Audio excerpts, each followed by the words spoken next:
حضرت معاویہ رضی اللہ تعالیٰ عنہ کو بلوانے کے لیے ابن عباس کو بھیجا.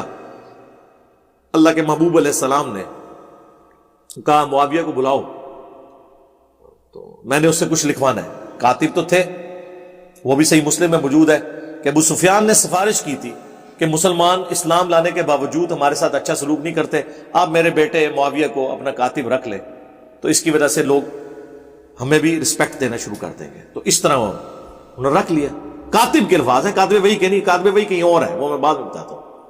تو کاتب جب رکھوا لیا تو مسلم شریف میں ابن عباس کو بھیجا. وہ کھانا کھا رہے تھے, انہوں نے کہا یا رسول اللہ وہ تو کھانا کھا رہے ہیں. آپ نے کہا کہ اسے بلا کے لاؤ. دوسری بار گئے تو انہوں نے کہا میں تو کھانا کھا رہا ہوں. 3 بار ایسے ہی ہوا. چوتھی بار آپ کی مبارک زبان سے الفاظ نکلے خدا اس کا پیٹ نہ بھرے, یہ الفاظ ہے.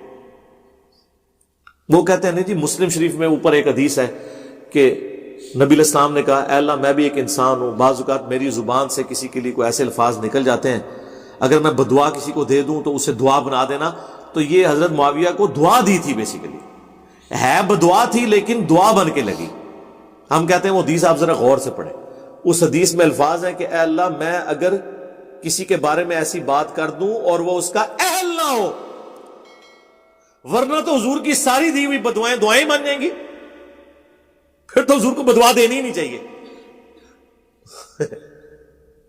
پکی والا جواب ہے, اگر وہ اہل نہ ہو تو اسے دعا بنا دے, اور اگر اہل ہوگا تو بدعا لگے گی. تو ہم محدثین سے پوچھ لیتے ہیں کہ یہ کیا تھا. اگر یہ کہتے ہیں نا کہ دعا بن گئی تھی تو ہم پھر بتاتے ہیں دعا کیسے بنتی ہے.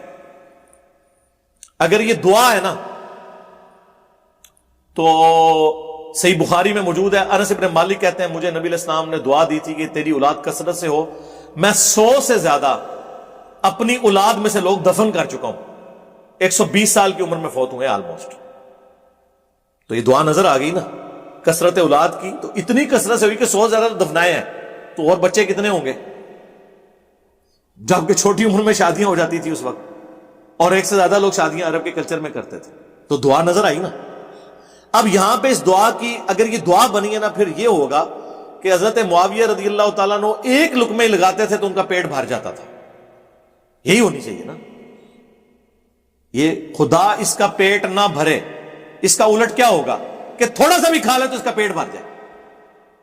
یہی ہونا چاہیے نا. یہ دعا تو پھر اس سے بنے گی نا, ریورس بنتی ہے نا.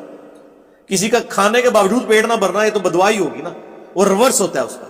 دعا بن گئی تو پھر تو یہ ہوگا کہ وہ تھوڑا سا کھاتے تھے ان کا پیٹ بھر جاتا تھا. تو جناب آپ کتاب الاوائل کھول لیں, امام ابن ابی عاصم کی کتاب.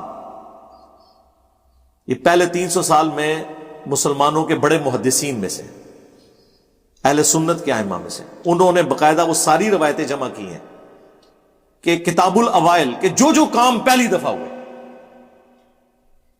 اس میں انہوں نے یہ بات بھی نقل کی کہ اس امت میں سب سے پہلے جس نے بیٹھ کے خطبہ شروع کیا وہ حضرت معاویہ رضی اللہ تعالیٰ عنہ تھے, کیونکہ ان کا پیٹ بھر چکا تھا چربی کی وجہ سے. اور یہ روایت المصنف ابن ابی شیبہ میں بھی موجود ہے. تو پریکٹیکلی ان کا پیٹ بڑا ہو گیا تھا, وہ کھڑے ہو کے خطبہ نہیں دے سکتے تھے. کھڑے ہو کے خطبہ دینا سنت ہے جمعہ, ان کو بیٹھ کے ممبر پہ خطبہ دینا پڑتا تھا.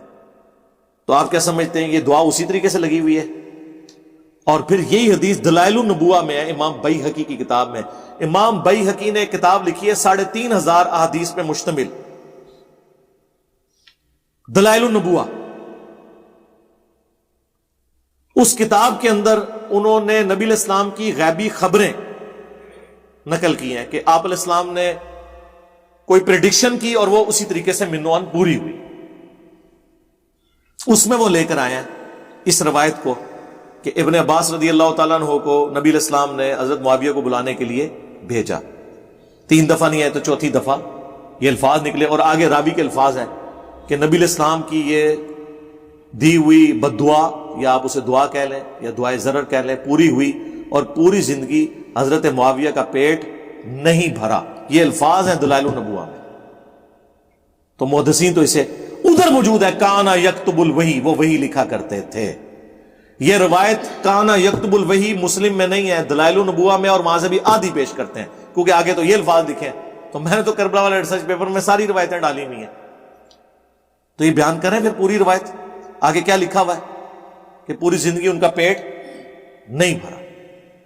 تو وہ اسی طریقے سے اسے پھر ہم پوچھتے ہیں دلائل النبوہ میں کیا کر رہی ہے یہ حدیث, کو خبر اس میں سے نکلتی ہے نا, تو یہی خبر نکلی ہے اور کیا نکلی ہے. تو خدا کے لیے اللہ سے ڈر جائیں, جو بات جس طریقے سے ہے اس کو اسی طریقے سے قبول کریں.